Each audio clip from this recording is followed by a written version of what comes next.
Hey, Dan. Hi, Bach. Welcome everyone to chat with my friend Dr. Dan Norton and myself, Dr. Bach Ho. Dan and I are both PhDs in philosophy, and we're both fans of Ayn Rand. And Dan has a YouTube channel on Ayn Rand that I'll link to in the description. And today our topic is the title of the chat is Pleasure, Benefit, and Reason. uh, and and Ayn Rand and organic intelligence. Ayn Rand's philosophy is a major body of thought from which I approach trying to seek the truth. My goal in our chats is to seek the truth with Dan, and Ayn Rand's philosophy is something I use to try to get at the truth. And organic intelligence also, it's a healing modality. The focus primarily when I talk with Dan will be on Ayn Rand because he he's from the Ayn Rand world, not the organic intelligence world. And I wanted to begin. My plan was to get into some hardcore philosophy because that's where my interest is, and I hope I have the brain power for it. So I recently uh, posted a video and a Substack post um, titled, I believe the title was "Pleasure is Rational," and I was later reflecting on some of the content I wrote, and I'm wondering whether I think I was right in the content, and I wanted to offer some thoughts to you, Dan, and see where we go with it. Is that if that's cool? Okay. Yeah. So, um, okay, before we do that, I think let me give some background on Ayn Rand on pleasure, and then actually let me do that. I'll talk about Ayn Rand on pleasure, some things about her philosophy, and then check in with you about whether you think I'm right in my interpretation, and then we'll get to the content in my post. Okay, so big picture, um, Ayn Rand, of course, is pro pleasure, pro happiness, pursue your happiness. Organic intelligence is also at the same time. She doesn't say do whatever you feel like in the moment without further thought, or do whatever gives you pleasure in the moment without further thought.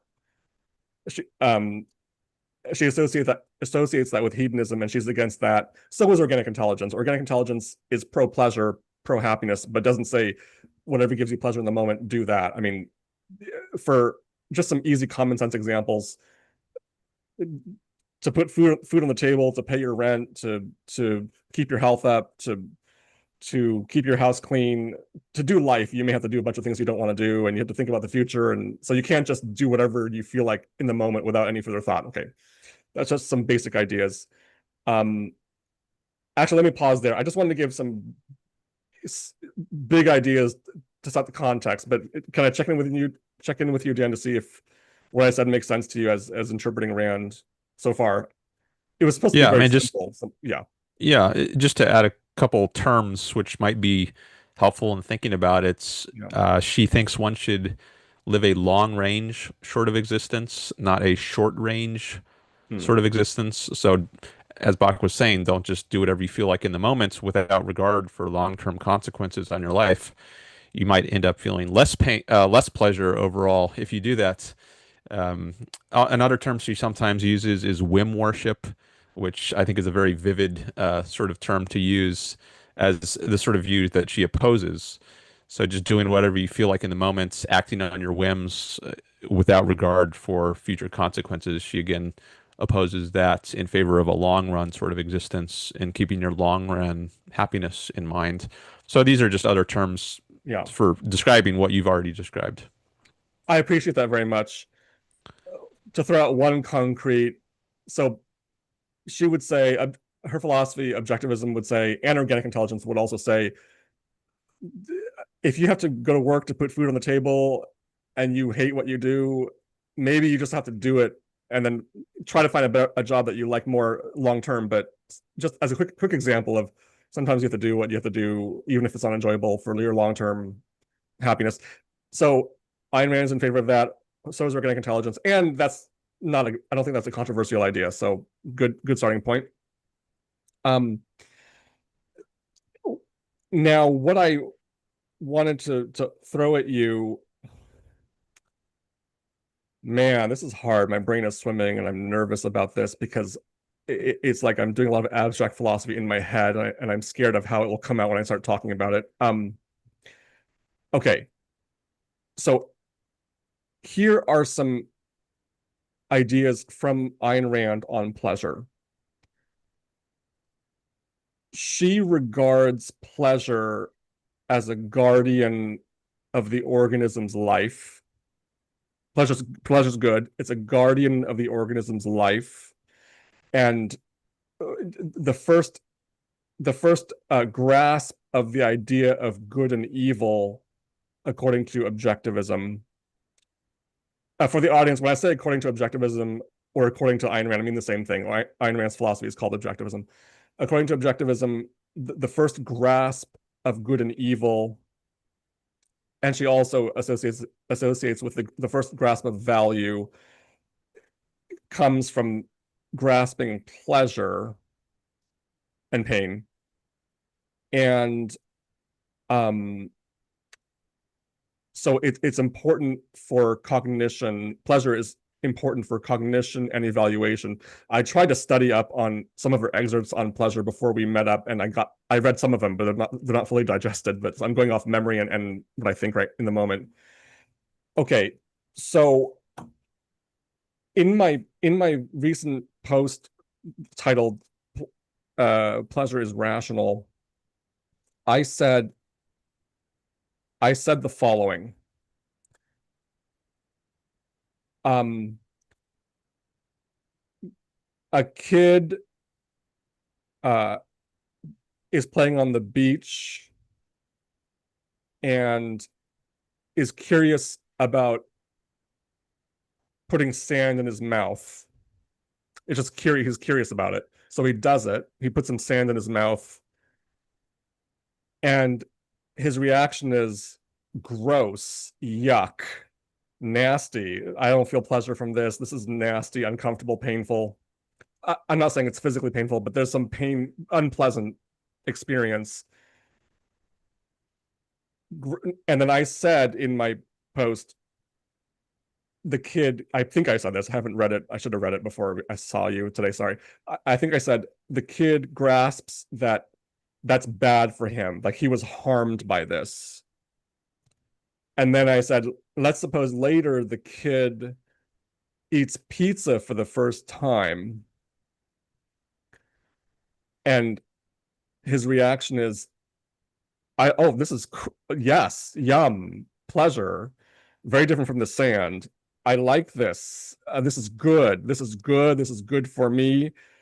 And so with the sand experience, the kid was harmed and grasped rationally, to whatever degree his reason has developed by his age, grasped rationally that he was harmed by grasping by being aware of the pain.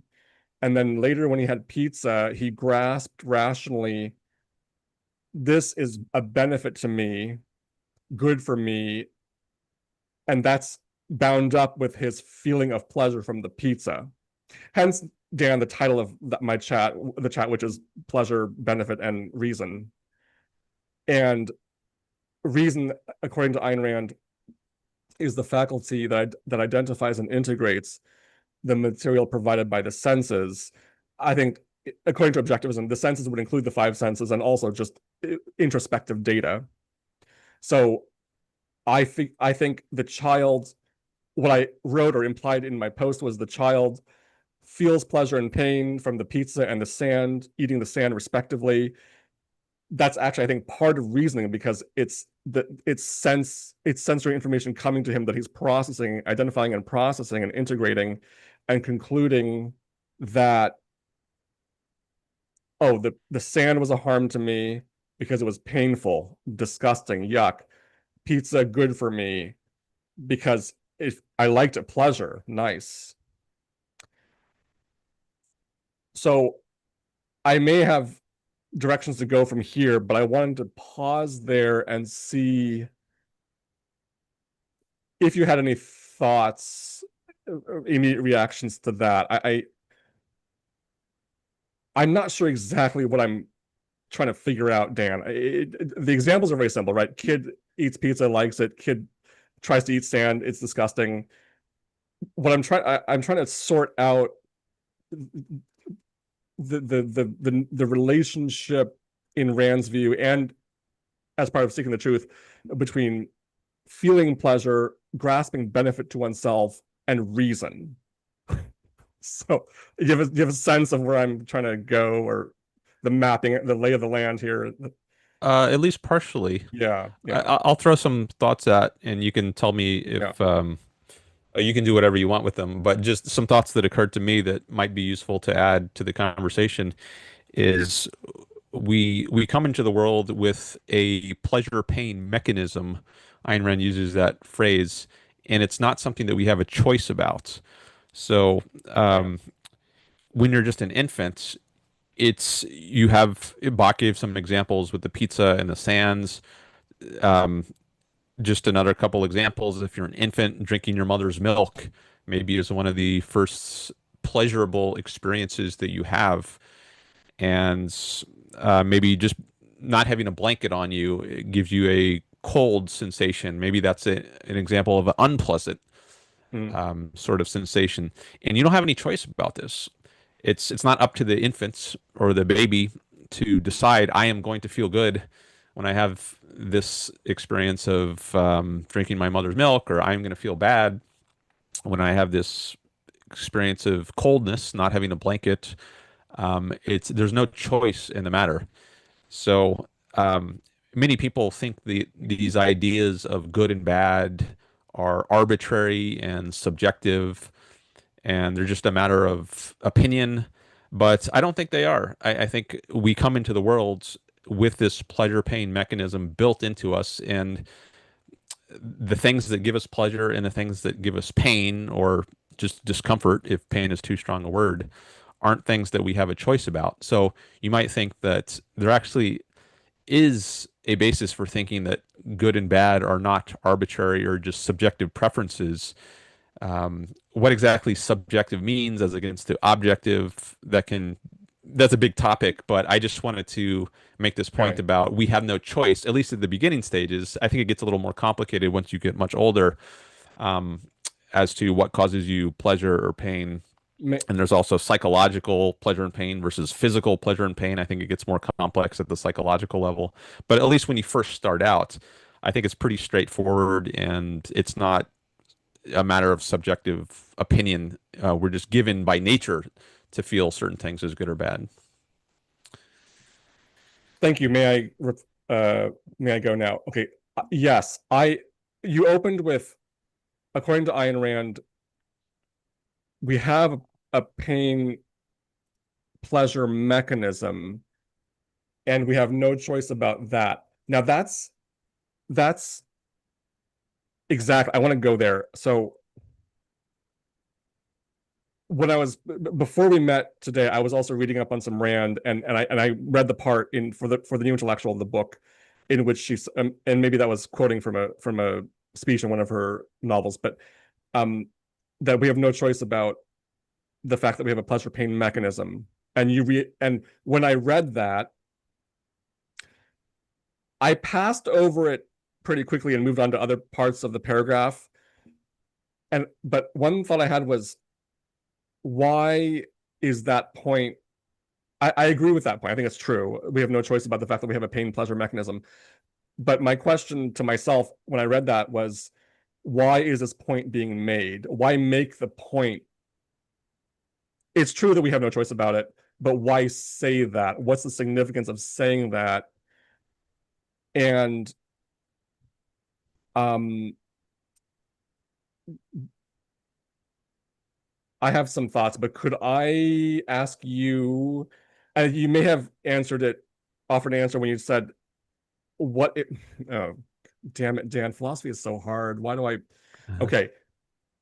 Also, Dan, when you said that we have no choice about our pain pleasure mechanism, I thought there may have been two claims there. One is the fact that we have pleasure and pain, that mechanism, that is not a choice.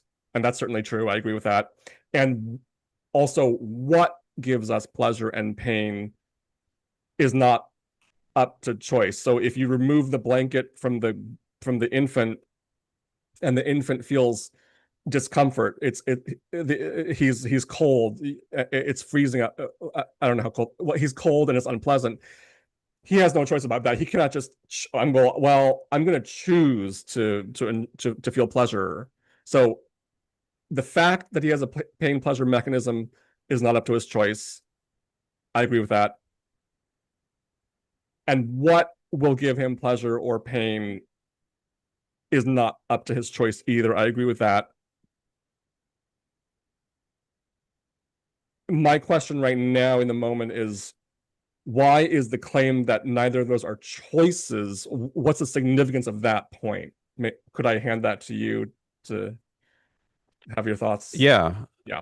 yeah. And I don't know that I have a great answer to that, but my initial, off the top of my head, thought is it might provide some basis for saying that these ideas of good and bad and maybe further down the line, right and wrong, are not subjective or arbitrary. They're based on reality in a way which you might think that they're not if they're just a product of our choices. Like maybe people make different choices at this rudimentary stage of what things cause us pleasure or pain, and there's no like universal um, guide for every human being as to what is right or wrong. It's all just a matter of arbitrary choices people make. But if you say no, it's actually Oh, not okay. up to our choice. Okay. It's dictated by the nature of reality. Then I think that provides a basis for um, a universal, or maybe you would say objective code of ethics, as opposed to a subjective Okay. Yeah. view. So thank you. I appreciate that. And what you just said helped me clarify um something. Here's what I okay, here's what I'm thinking right now, Dan. I see what you're saying, that why make the point that you have no choice about having a pain pleasure mechanism, or about what precise things give you pleasure or pain. One motivation for the point you suggested is to address the person who thinks that good and bad, right and wrong are totally arbitrary, right? So according to objectivism, there's a basis in pleasure and pain.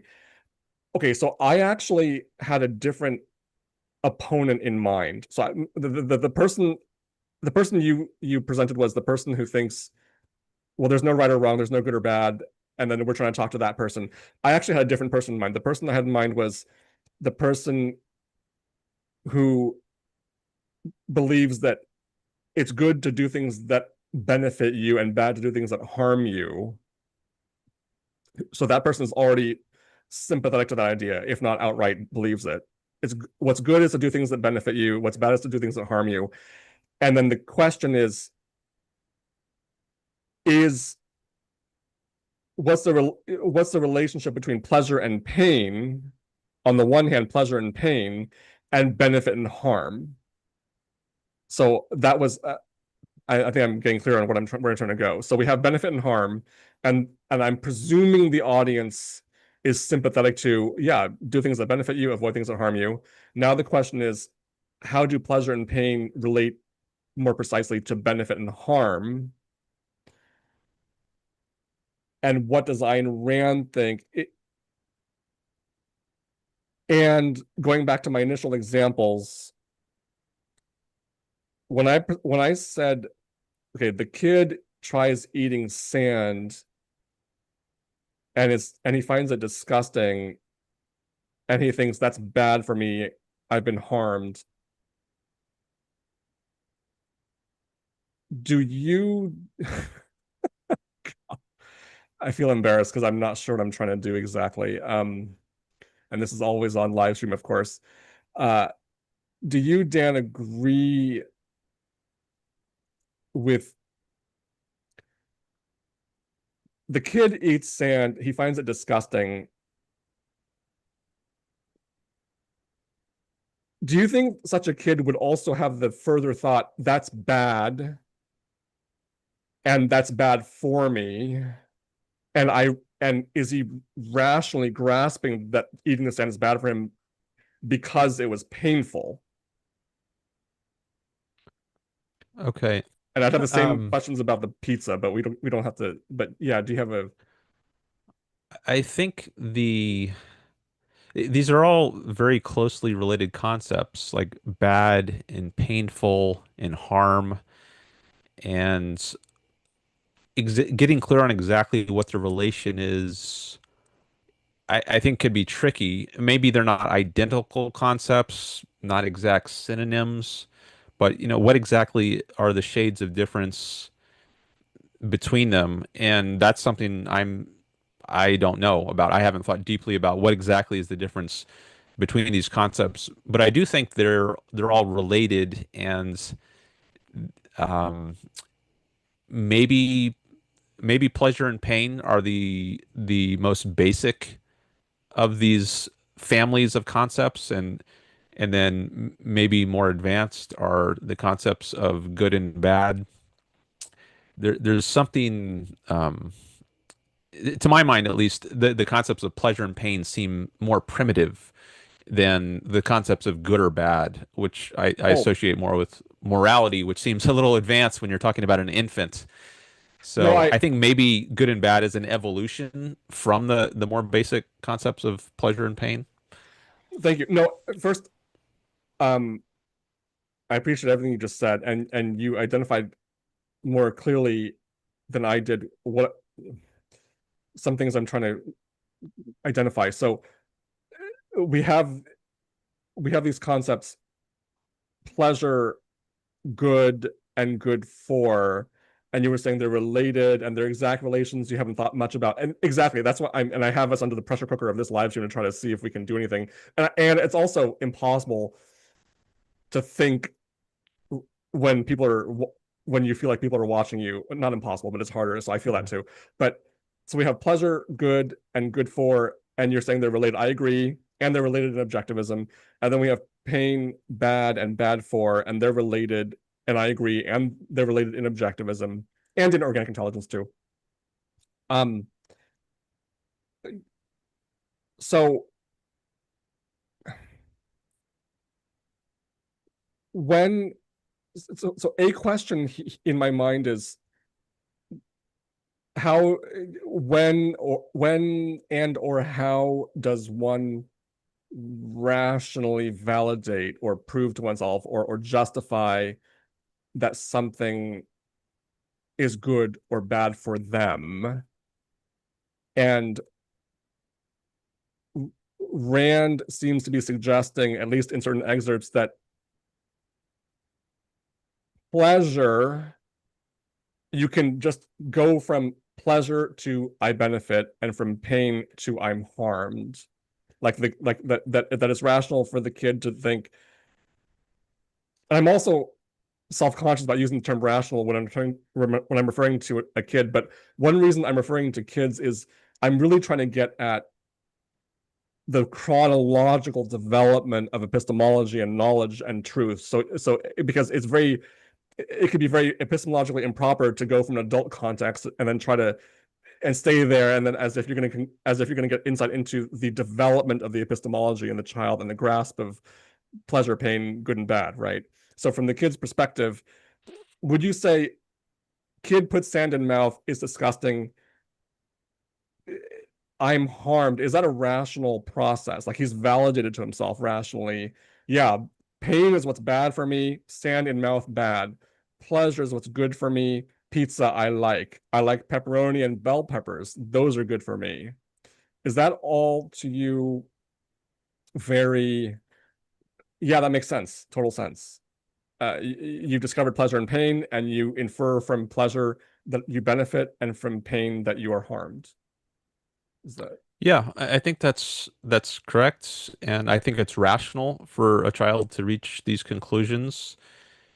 And to expand beyond that very simple level, takes something like eating ice cream. A Mm. child is eating ice cream, gives him pleasure, and he thinks this is good. This tastes good, tastes great. And so he eats it and he keeps eating it, eating it. He eats a whole like gallon of ice cream. And then tomorrow, or maybe later that night, he gets sick and maybe he vomits and he has, many unpleasant stomach aches because he ate so much ice cream. So now he's able to use this experience. The concepts of good and bad are based on experience, and this is an example. He uses experience to refine or expand his concept of good, and he realizes I can't just judge what is good based on the pleasure in the moment. Because if I did that, I would just keep eating ice cream and get this horrible stomach ache and get sick. I also have to take into account the long run consequences of this. And I still might get pleasure in the moment, but I can't say it's good. So maybe this is a case where the concepts of pleasure and good come apart once you start factoring in a long term time scale. Interesting. Okay. What? Not totally apart. Like I think in the long run, there is a linkage between pleasure, like overall pleasure and good. Yeah, yeah, Overall, yeah. you will get the most pleasure. So overall, there is an alignment between the pleasure and goodness.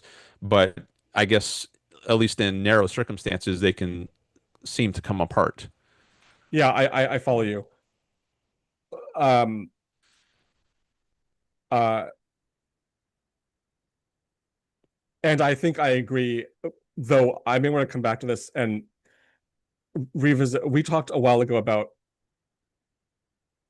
current benefit versus later benefit. I may want to return to that, but what I want to say right now is, what do you mean by good? So so if a child eats pizza and he likes it and gets pleasure, the child has a grasp of pleasure. Maybe he doesn't have the word yet. Maybe he doesn't have the official concept in a word form, but he has the concept pleasure because he feels the pleasure from the pizza. Would you Are you also suggesting he has the concept good, and in, whether or not he has that word doesn't matter right now. It's just he has the concept of good. And what does that mean though? What would the concept good mean when you say, Dan, what does good mean? Is my question.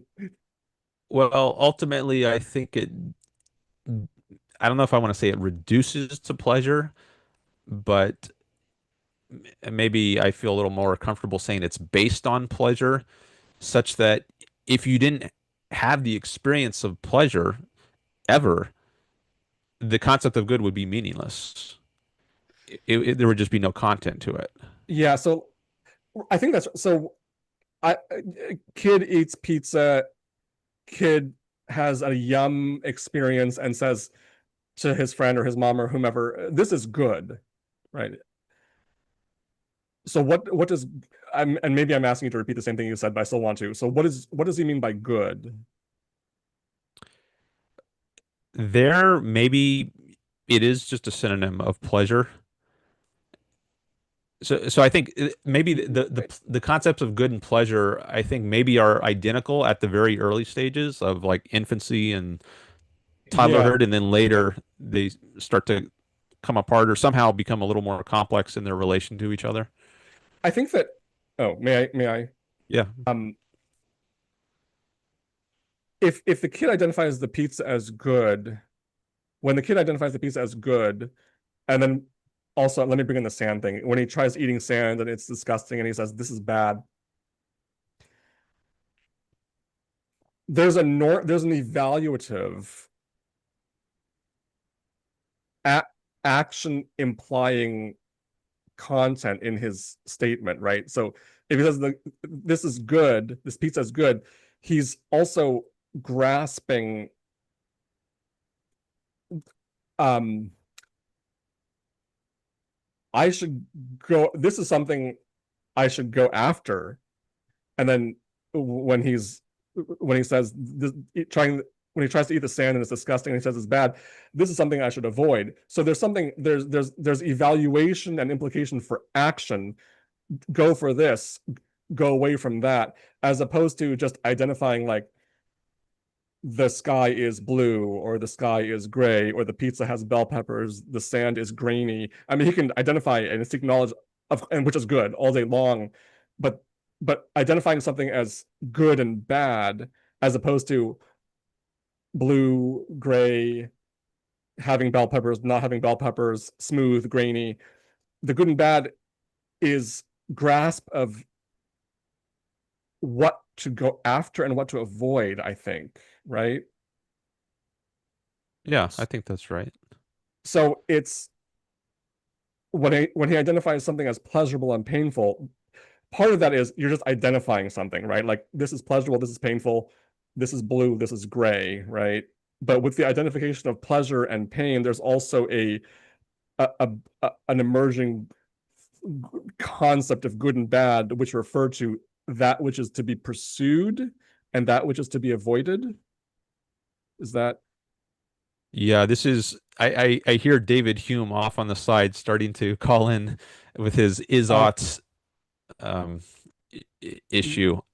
um, you're welcome to continue with that, but if you do, I would if you can speak as if no one knows who David Hume was, that would be preferable.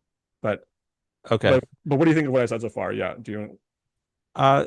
It sounds right that there is an action implication bound up in these experiences of the pizza or the sands, um, namely pursuit or avoidance, respectively.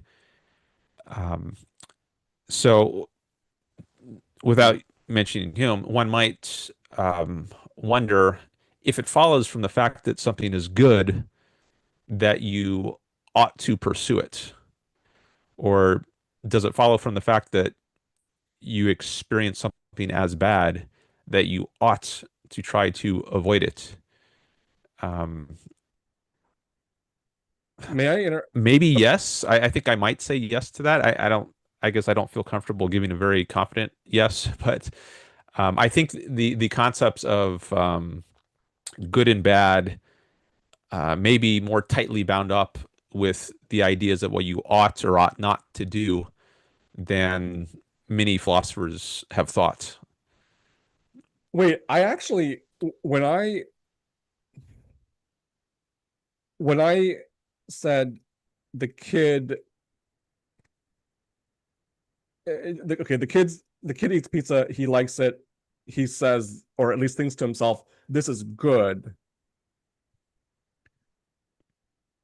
When I said good, I meant that the kid is thinking at least implicitly, okay, this is to be pursued. I was not there was no distinction in my mind or that I was importing into the kid's mind between good and to be pursued and bad and not to be pursued. I just took those to be the same thing. It's just I'm eating the pizza, it's pleasurable. At the same time, he's also grasping this is good, which just means more, let's go for more of this in life.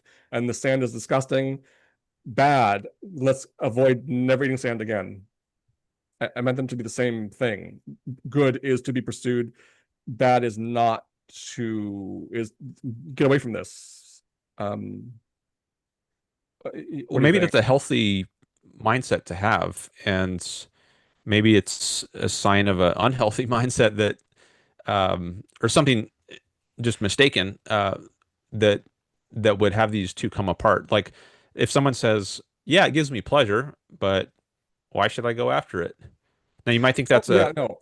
senseless or incoherent question, I um, yeah. Sorry. but that's the distinction I was trying to get at. Like one could, w w so this gives me pleasure, and I should go after it. Those are two distinct thoughts. You might think one just automatically follows from the other, but May many I? people have challenged that.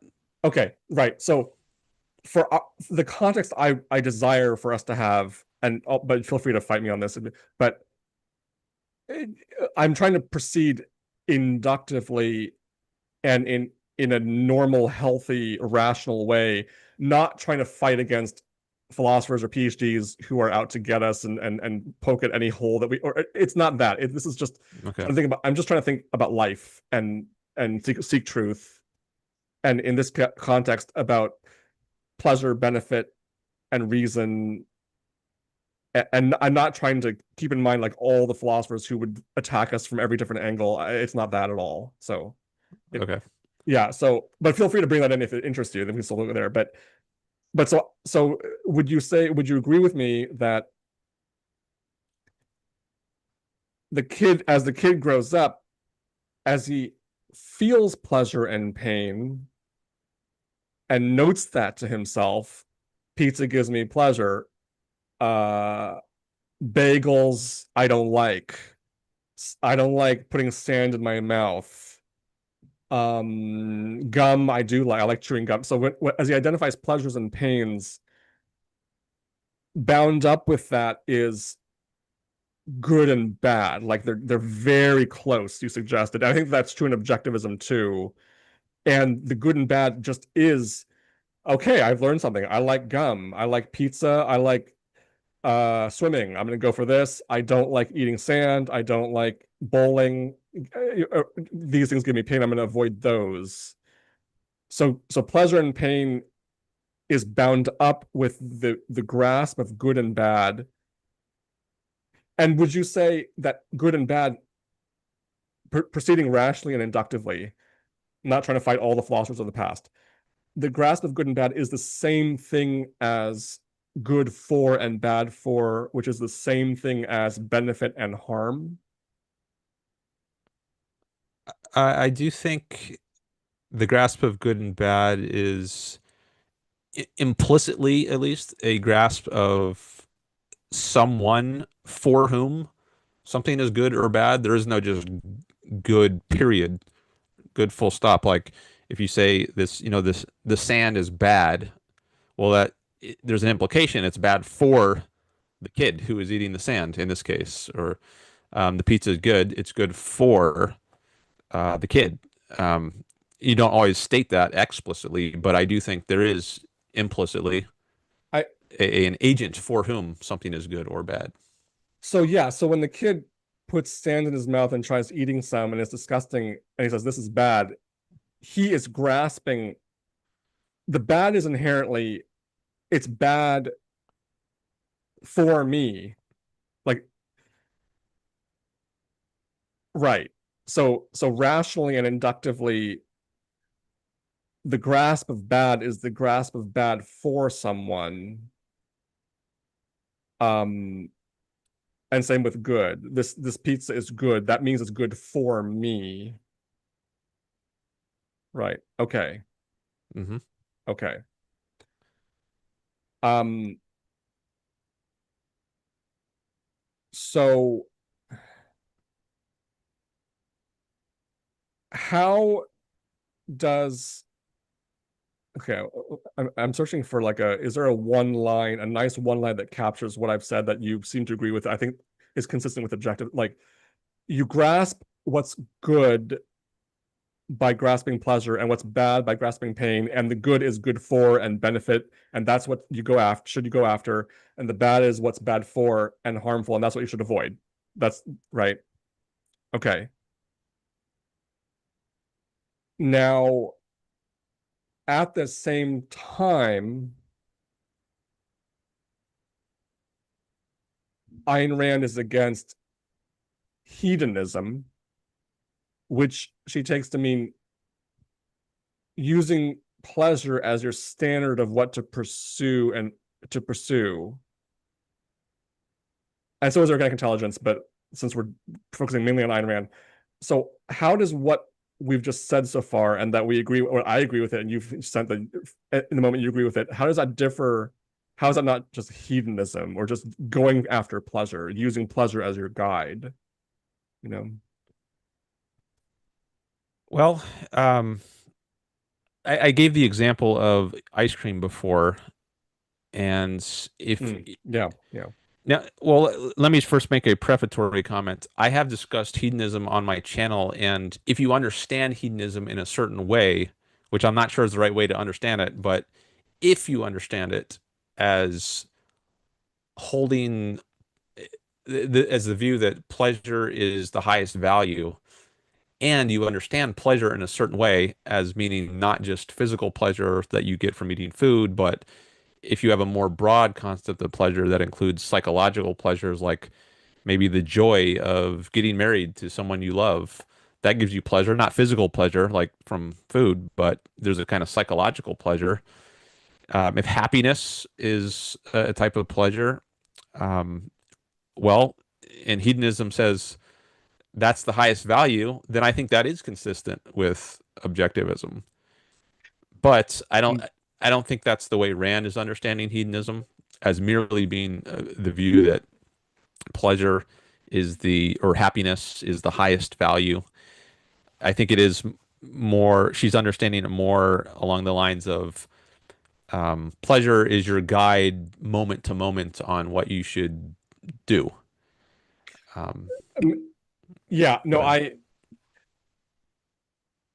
my my reply to you may seem like I'm not like I wasn't listening, but I was. But it just seems like I want to ask something that's not directly linear. Okay. Um. Okay. This may get us back to something we've talked about. Okay.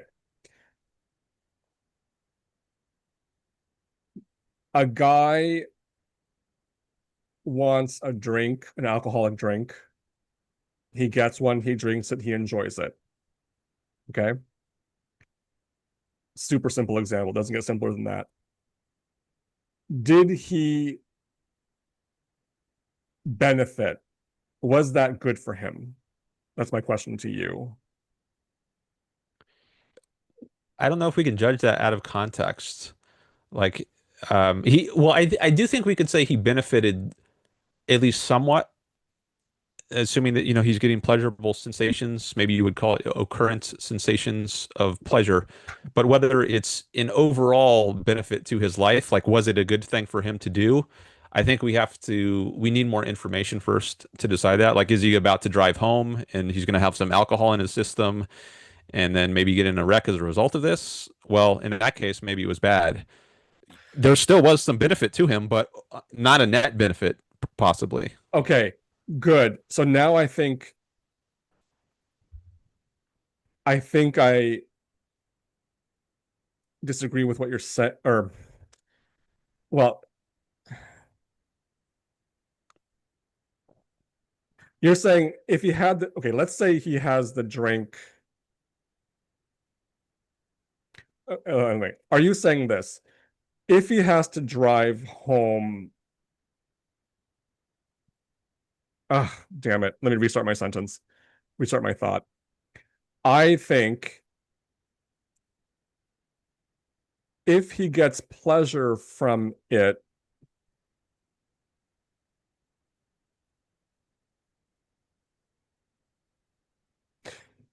can I just totally restart and ask you, what does it mean to benefit? What what's the nature of benefit? What does it mean for someone to be benefited or to benefit? And what does it mean for someone to be harmed? May I ask you that? I think that's again, like with good and bad, I think at the simplest level, it just means they get pleasure and pain. But then once you bring in the long run, I think that's where the concepts of benefit and harm come apart from the concepts of pleasure and pain. That's at least my working hypothesis. So yeah, no. Um, would you mind trying to repeat that one more time, if you can? Yeah, at the early stages of life, toddlerhood, infancy, there isn't a distinction between pleasure and pain on the one hand and good and bad on the other hand, or benefit and harm on the third hand. But as you Mm. age and you come to have a more long run awareness that the infant doesn't have. It's just aware of its immediate moment. It can't project its entire life. But once you can start to project the future, maybe like to the extent you can project that future, then you start to see a distinction between the concepts pleasure and pain on the one hand, and then good and bad on the other, or benefit and harm. So that like once you Yeah, let's say yeah. you stop eating you eat some ice cream, you get pleasure, but then you stop eating ice cream, you're no longer having pleasure. You're not eating the ice cream anymore. But you can still say, even though you're not experiencing pleasure in that moment, you can say, it's good right now for me to be not eating ice cream. So good has come apart from the experience of pleasure. Um, so that's how I'm thinking of it right now, at least, is how like Wait, you could say something is good even though there's no pleasure present in the what moment. what what was your example just now, like 15 seconds ago? What was good in that example that was not Ice eating cream. ice? No, but you said something else was good. Oh, well, Like not eating ice cream is good after you've had. So let's say you eat a bowl of ice cream that tastes pleasure. It tastes pleasurable, so you get pleasure. An Mhm. hour later, you're no longer eating ice cream, and at that moment, an hour later, you can say it's good for me now to not be eating ice cream.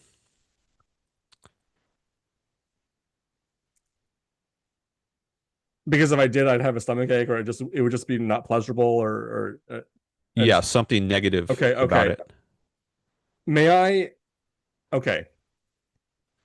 Oh, there's something I want to ask you about that, but there's something else I want to ask you about.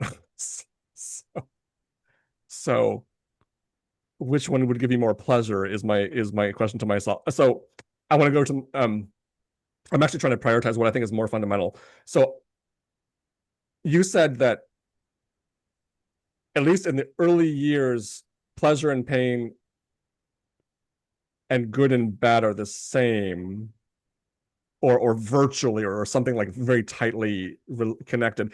I wonder if Ayn Rand would reject that, because she said that,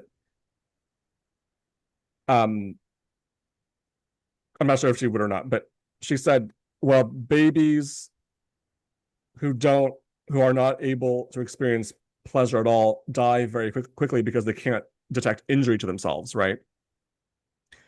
They don't feel pleasure or pain, so they die very quickly, or there's a higher chance they'll die much more quickly because they can't, if something's attacking your foot and you're bleeding to death, you won't even feel it, right? um so if doesn't that example suggest that benefit and harm she's understanding to be a furtherance of the life process, and a harm or damage to the life process, not per se pleasure and pain. Pleasure and pain would just be the epistemic access to the fact that you're being benefited or harmed. Or am I getting too hair splitty, or because because I think she says pain is a warning signal of harm, and pleasure is a warning, not a warning. It's a not warning. It's a signal of benefit. They're pain and pleasure signal benefit and harm. They are not benefit and harm. Benefit and harm are the furtherance or damage to the life process. Um, and I'm also feeling like I don't want to get.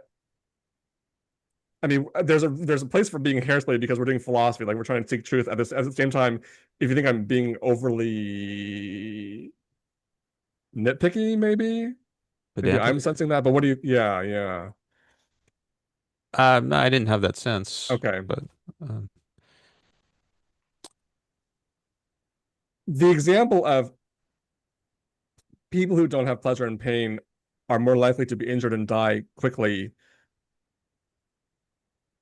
I think shows that benefit and harm refer to effects on the organism's physiology, furtherance of the life process versus damage to the life process, not per se pleasure and pain. Uh, so pleasure and pain wouldn't, strictly speaking, be benefits and harms, but signals. Yeah, I. Hmm, you're processing this at yeah.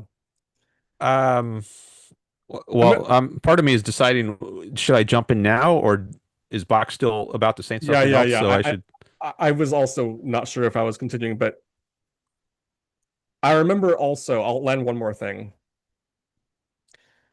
Leonard Peikoff, for in the audience, for those of you who are not are new to Ayn Rand, Leonard Peikoff is a philosopher who accepts her philosophy, and she designated Leonard Peikoff as her intellectual heir. So he's an authority on objectivism. In one of his lectures, Peikoff was covering the point that pleasure indicates benefit and pain harm. And I think he was addressing the objection, well, what isn't sugar harmful to you? And so what if you get pleasure from sugar? Isn't that a counterexample to the view that pleasure indicates benefit, pain indicates harm? And then Peikoff, to my memory, said something along the lines of, well, the pleasure you get from eating sugar is a benefit. So the fact that you're feeling pleasure means you are benefiting. And at the same time, it's true that if you keep eating sugar, that will harm you. But that doesn't undercut the fact that the pleasure you get from eating sugar is a benefit. I think, but I don't remember. I don't know if in that context he was saying the pleasure per se, just the pleasure itself is a benefit, or if he was also saying the fact that you feel pleasure means the sugar is doing something positive for your organism, even if long term more and more sugar, too much sugar would be harmful. So, uh, yeah, I'm gonna pause and see if you have anything on that. Okay. Okay, if this conversation is stopping, I'm getting a lot of pleasure from this conversation, but if you're starting to get displeased, let me know and we can kind of figure. Okay. Yeah, I was not getting displeased, but Okay, yeah, I can let you know. Um, so, well, one thought I was having is yeah. about your point that maybe pleasure and pain are just giving us epistemic access to what's a benefit or a harm is, but they themselves are not the benefit in the harm. I don't see it that way. I think I see pleasure and pain as themselves benefits or harms. And maybe one way I would try to argue for that view is, well, hey, if I'm never having any pleasure, then I'm never having any benefit. It just doesn't compute to me. Like how if all I have is benefits, let's just I don't know if this is coherent, but just hypothetically, thought experiment, if we can suppose that you could somehow get lots of benefits but never have any pleasure, um, is it would you still want to call that a benefit? Like maybe plants is a good example here, because they're Oh, organisms which don't which are not conscious. Um, yet they you can say that certain things like water, sunlight, and soil are benefits to plants, and certain things harm them, like not having sunlight, not having any water. Um, but I think um, in the case of plants, it's like I don't know that they have values in the full sense of the term. There was a discussion, I think, somewhere in the objectivist literature yeah. on what was called values for weeds. And there was a question as to whether plants have literal values or maybe just values in an extended sense. Um, I can see you want to say something else, so I'm going to Yeah, pause there. sorry, okay. Thank you. I was also wondering when the concept values comes in and when it needs to come in, when it does not need to come in, when it's not necessary for a child to understand. In the excerpts where she talks about, where Ayn Rand talks about pleasure, she talks about it's a way of grasping value and it's a way of grasping good and evil. So value is clearly highly connected to good and evil. And for the audience, uh, Rand has different stages of defining value. The primitive stage is the a definition, maybe the first definition of value is that which you act to gain and or keep. And I was wondering when and why that concept would need to come in, and when and why that concept would need to come in for a child, such as in the pizza case or the sand case. Um, and this gets into other things like if a value is something that you're acting to gain and or keep, such as pizza or food, the value is food. I would ask the question, when do you benefit though? You benefit when the food enters you and it's doing something for your organism. That's when you would benefit. So I think values often refer when people start talking about values, even in an objectivist context, they're often referring to things that are located outside the organism. But even if they're inside the organism, even if you swallow food, oh Dan, I feel like I'm going off the rails, but I'm still going. If you even if you swallow food and the food is inside you, it's still not part of the organism per se. The organism, your organism is just your pure organism. Um, so benefit would consist in some effect on the organism. Although I know you denied this, maybe you denied this when you said that in your view, pleasure and pain are benefit and harm. They're not just epistemic access to benefit and harm. But I know you went to talk about plants, and so we're in the middle of all of this. Um, okay, I don't know where I'm going with. I feel like the next thought is just going to be something else, but so sorry if I'm crow overloading you. I think Rand is suggesting Rand would say you can be injured without feeling pain and pleasure. So if a snake is attacking your leg and biting into you and venom is going to go through you and kill you, you're being harmed even if you have no pleasure or pain access. And that's why she said pain and pleasure are important as epistemic guides to survival. If you don't have pain and pleasure, you'll die very quickly, most likely.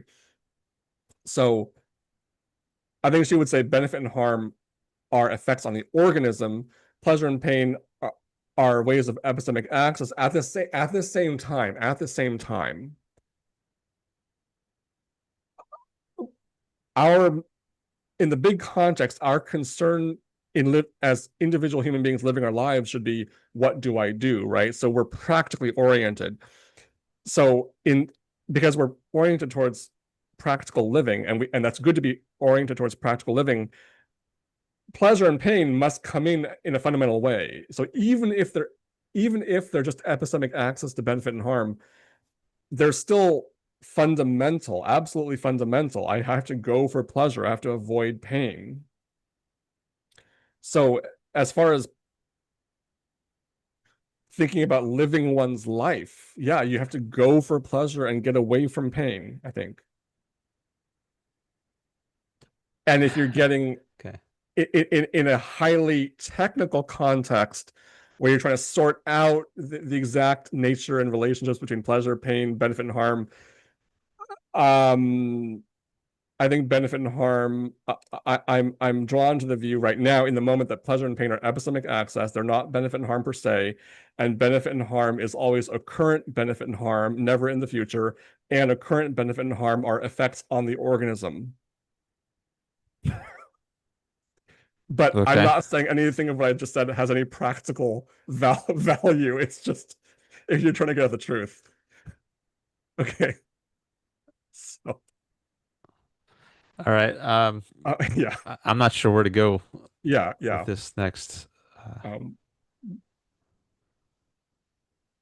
so we, so is the overall goal here is to get clear on the relation of pleasure and benefits or pain and harm. I'm looking back at the title you mentioned.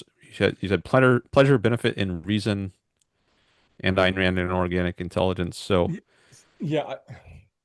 I guess Oh, the one concept there we haven't talked about as much is reason. yeah, yeah. May I totally bulldoze over you again? Just so Yeah, thank you, thank you. it's your show. Well, but I also want to be no, I value you, Dan. And by the way, Yeah. let me can I just I want to give you a compliment. Uh, I very much appreciate you, our friendship. We've gone back a long ways, and it's nice to talk to someone who has a background in objectivism and is a serious thinker and is an honest thinker and cares about these things like I do, like getting into detail. So I appreciate that very much. So thank you. Yeah. Um, And thank you for the opportunity to you're have these welcome. discussions. Thank you. So to your question, yes, the things you mentioned to me are things I'm trying to figure out. And then you mentioned reason. How does that come in? Good. So Ayn Rand identifies Ayn Rand in the objectivist view, reason is the faculty of identifying and integrating the material provided by man's senses, by your senses, and that's crucially distinctive to defining reason in a way that's mentation disconnected from the senses. Okay. And um, the five senses and also introspective data information. And when I reacquaint myself with the objectivist definition of reason,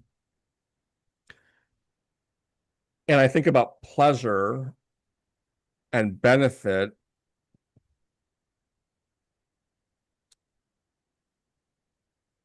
okay,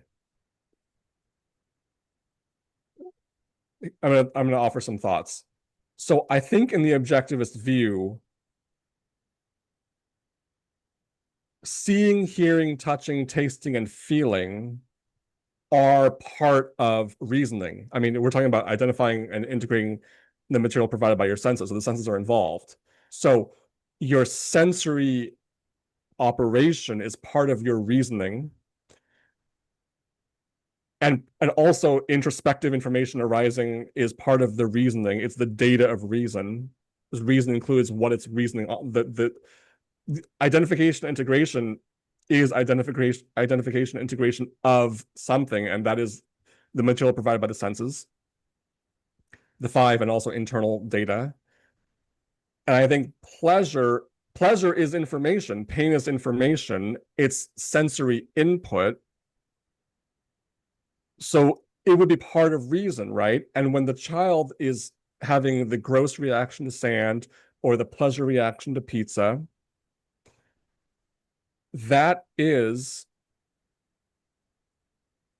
it seems to me that that is reasoning. He's reasoning, even if it's just yum, pizza, pepperoni, cheese, or disgusting, grainy sand in my mouth, and I swallowed some of it. That's part of reasoning because that is identifying and integrating sensory information. Hmm. So would feeling pleasure and pain be part of reasoning and rationality, you know? I don't know if simply feeling them would be maybe I think reflecting on those experiences, like just having the experiences, I don't think yet involves reasoning. Like an animal can taste food, and an animal, a cat or a dog or bird, they can have pleasure and pain sensations, but I wouldn't say they're reasoning or capable of reasoning. Whereas a human, at the infant stage, or maybe very young toddler, it's basically like an animal, and it's just having the experiences, but it's not reasoning about them. But as it gets a little older, it can start to identify what's going on, and it can be reflective on those experiences and say, this pizza is good. This tastes good, or this sand tastes disgusting. And I think that's going beyond what a dog or a cat could do. And at that stage, yeah, I think that would be reasoning, just making those identifications.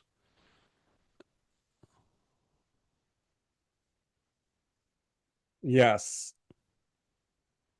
I think I'm running out of steam. I appreciate that, and I think I want to think about this more. And if you're willing and interested, continue maybe in the future with you on some of these things.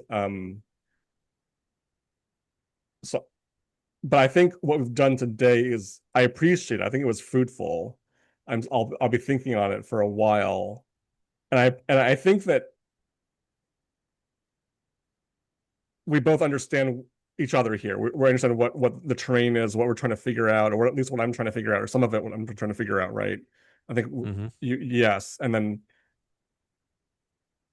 the technical ideas around benefit, occurrent benefit, is it effect on the organism? What's the relation to pleasure and pain? Are they purely epistemological? I appreciate that you understand what I'm saying, and then maybe we'll keep thinking about it and talking about it in the future. Um, and I'm thinking about I'm interested in continuing to think about the nature of reason exactly, especially from an objectivist perspective, because it grounds reason in the senses. That's really crucial. It's not just geometry.